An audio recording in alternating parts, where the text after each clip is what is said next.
Hey everyone, I wanted to put together a really quick in the hoop patch tutorial.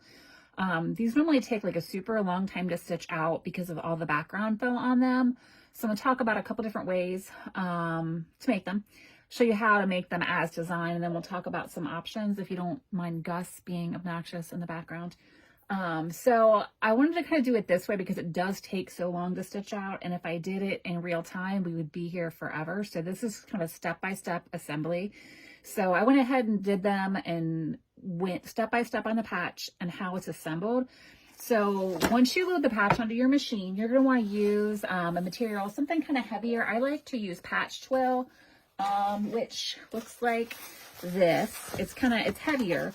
You can get this in all kinds of different colors, which is important if you decide that you would like to skip the background fill on these, which will save a tremendous amount of time because that's the biggest part of stitching these out.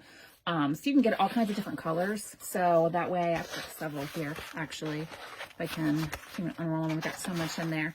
So you can get this. I found this on like So For Less or something, but if you search up the heavy patch twill, you should be able to find lots of different options. Sadly, I didn't find any good ones on Amazon, but I will link to where I've got this from. It comes in decent sized rolls. Let's see if I can get one out of here. You can get a lot of patch out of one roll, and they usually come in like several rolls. So this is like probably 18 inches long by, I don't know, 10 inches wide. It's pretty big. So I like this stuff. Some people like to use felt, which is another good option, but just be careful that you're not getting the really cheapy, like acrylic craft felt from the craft store, because that can have a tendency to kind of shift and move around on you and stretch a little bit, which makes it not so great for patches. You have to use a lot more stabilizer with them. But the heavy wool felt is also a good option too, because it won't stretch the same way the acrylic will. So with these two, I like to use a stabilizer that is called Badgemaster. It's a really heavy duty, water soluble. It's not like the cheapy thin plastic stuff. It's pretty heavy duty. And you can just stitch directly on top of this. And that way when you're done, you can just kind of pop it out, which is nice. So those are the materials that you use. When you've got your patch design loaded to your machine, the very first step on any patch design is going to be the outline, just like snap tabs and bookmarks. So you're going to stitch that right there on directly on the stabilizer, if you can see that, the little heart right there. So that is step one. Once you've got that done, what you're going to do is you're going to put your material and you're going to lay it directly on top of that outline, just like snap tab and bookmark. And then you're going to go on to the next step, which is doing your background fill. So it's going to be usually step 2 on your design. So once you get that done, it's going to look like this. From here, if you're doing a patch that's got several different steps, like say it has some wording in here or a design, you're going to keep on going through the steps until you've gotten all the back stuff done. So all the design itself is done. So once you're done with this step, what you're going to come to is another outline step, and that is so that you can lay, if I were to run it, I'll run it real quick on this one. So after I run all my design steps, I'm going to run the background step. I didn't tap it on. Once you've got that, sorry, back up. I'm going too fast. I need more coffee today.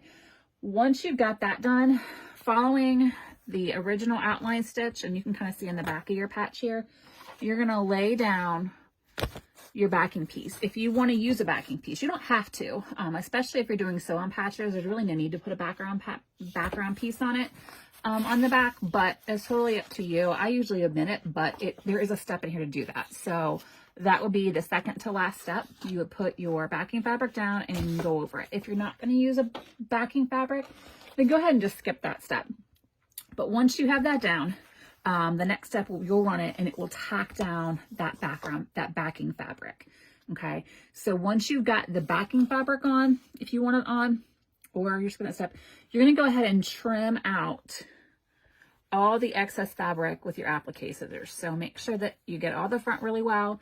And if you've done it on the back, you're going to go ahead and trim up as close as you can get to the stitch without cutting them on the back. And then you're going to return it to your machine. And now you're to your very last step, which is that satin. So you just run it. And once you're done with the satin, your patch is done. Like, that's it. The nice thing about this Badgemaster is it literally just pops right out. And that's it. I don't really have to go around and worry about my edges. I can get a little wet and it'll take away any excess that I have. But that's it. So this is the front of your patch. This is the back of your patch. Again, this is run with the full fill. And that's what takes the longest part of running these patches, is running that background fill. The quickest way to do them, if you're making a lot of production, is just to skip that background fill. But just know that what you're stitching on material wise will show up in your patch, which is great if you want to use different colors and you've got, you know, match up color wise, like these different colors here for patch twill. So just be mindful of that. Like, and I think honestly, stitching directly on the patch twill, that background looks really nice. This stuff's got a nice finish to it. So don't be afraid to skip it, and don't be intimidated by looking at the number of steps or how long it takes to stitch out. Because, for example, on this background fill here, and this is just a 2-inch patch here, just running the background fill on this takes 14 minutes. So if this is a larger patch, like, I don't know, 4-inch patch, and you've got a background fill, you're talking 30 minutes just to stitch out just the background on this. So I put it there in case people do want to make it and have the full fill option, but you could always omit it. Like, there's no reason you really need to have it there. Unless you don't have patch twill, you're doing felt and you want to cover that up, but you can totally omit that step. Another thing that's important with patches too is make sure that if you can turn down the stitch speed of your machine to do so, you'll get a nice finish, a much better finish with that. This is how it's set up on my machine, which I'll show you really quickly. My other machine is a baby lock, and I think it's the same way to do it too. You're just going to go into your menu settings, and your frame options will pop up, blah, blah, blah, blah. Go over, and you'll have an embroidery speed option on most machines. Not all have them, but if you do, this is where it's going to be at usually. So you can go up and down from here. So my max speed is 850 stitches per minute and never stitch there, especially on patches. I'm going to bump it all the way down to 350 or 400 to get a better finish.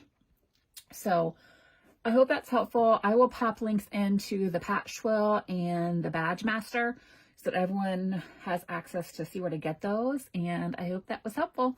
Bye.